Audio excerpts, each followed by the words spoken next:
Hi guys, welcome to Doga with Danielle. Hope you're all feeling well today.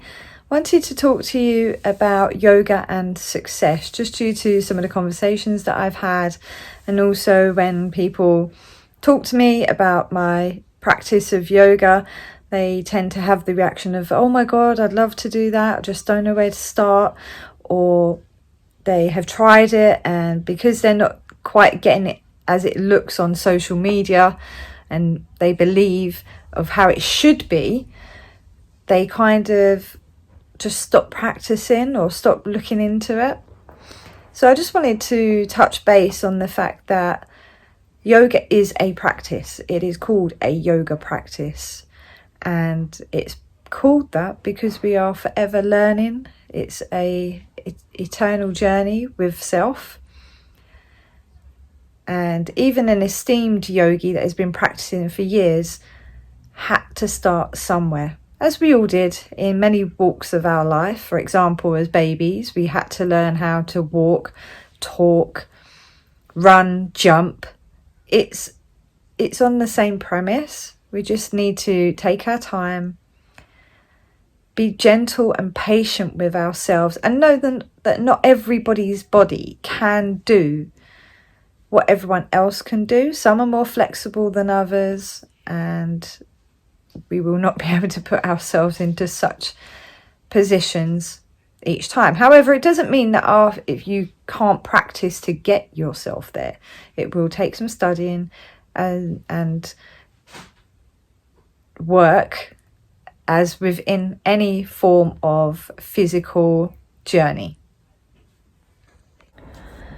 To help people get on the yoga mat, I thought I would create a top 5 yoga successes list to help you get past your apprehension and get you thinking, oh, okay, that's straightforward.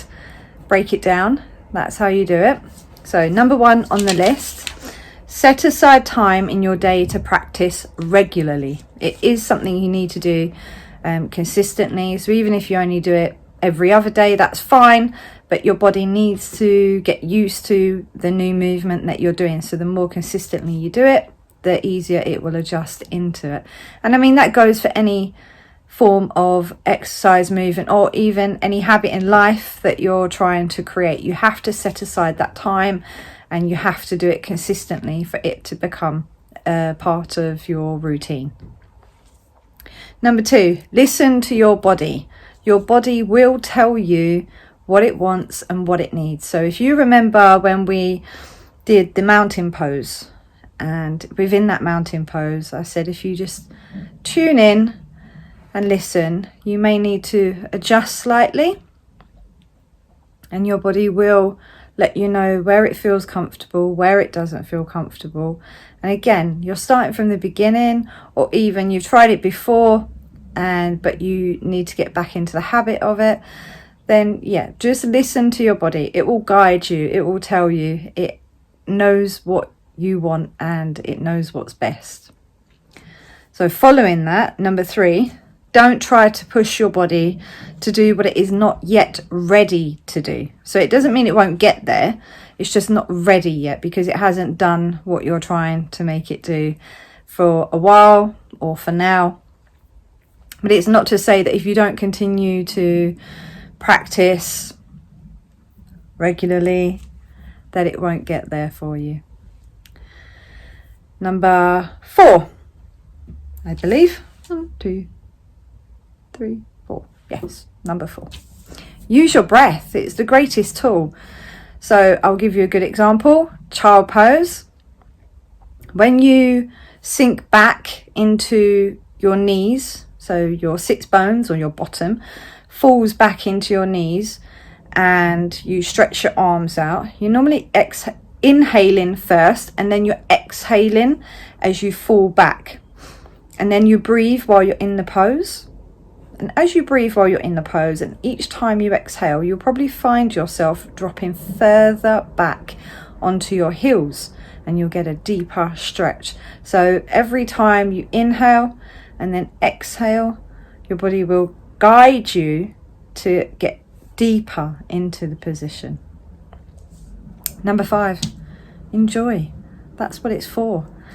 If you're not enjoying it, maybe it's not for you. At first, it can be a bit frustrating. There may even be tears, and they could be tears of release as you're unblocking any blockages in your chakras that you didn't even realize were there. I've had tears on the mat, and it's felt so good to have those tears on the mat. It's not uncommon at all. It's not uncommon to have a quick little fart either, do beware. But yeah, do enjoy it. That's the main purpose, and it will serve you well. Trust me, it will serve you so well. Now, that's not to say that everything will come along hunky-dory if you follow those top 5 tips. However, they are like a foundation for it.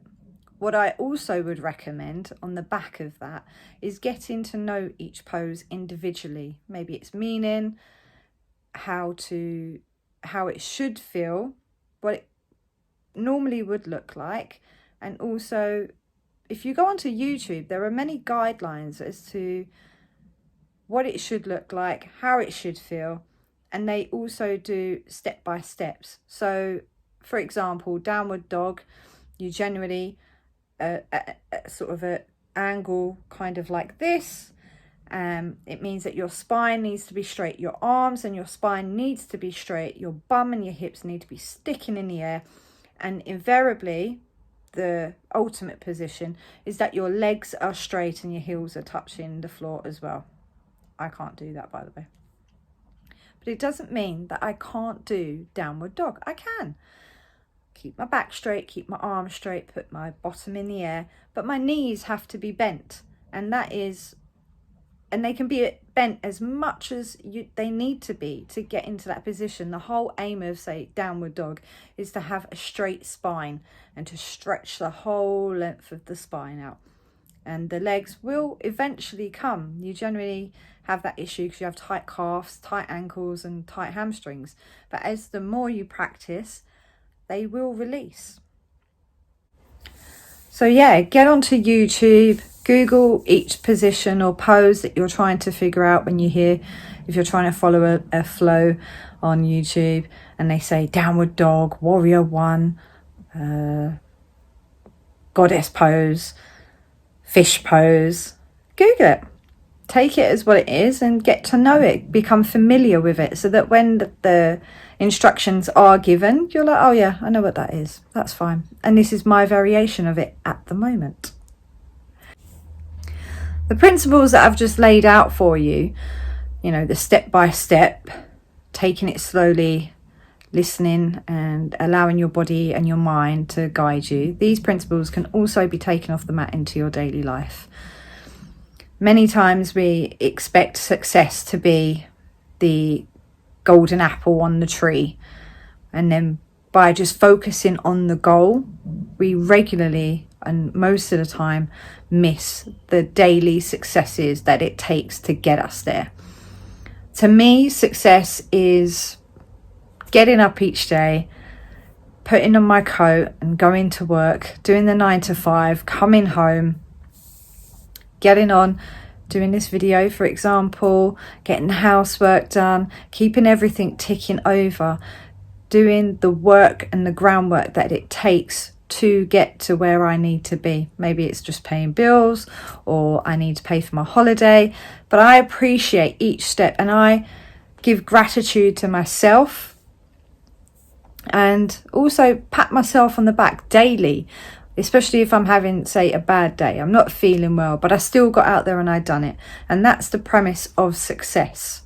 It's not about that golden apple on the tree. And I would love everyone to know that every time you get up and you take that step towards your goal and continue that journey, no matter how hard or how disgruntled you might be at the time, sometimes you really just don't have that energy.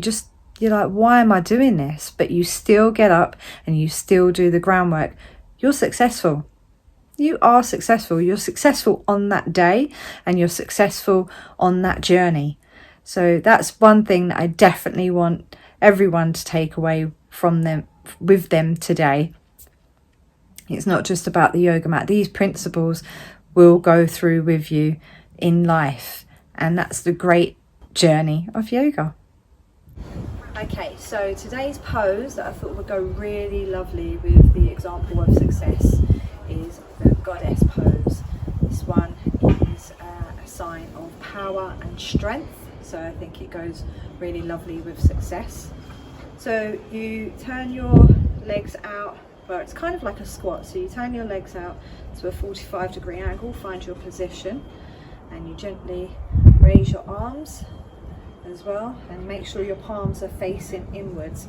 Now as you inhale and then you exhale, you drop down into that squat and you push your hips forward and draw your knees back, so you engage those thighs, and then you just inhale, exhale. You see that breath just led me to sink further into the pose. And you will feel that burn in those thighs. Now you can up the ante on this, and you can then take it onto your toes as well, and that will make you sink even further in.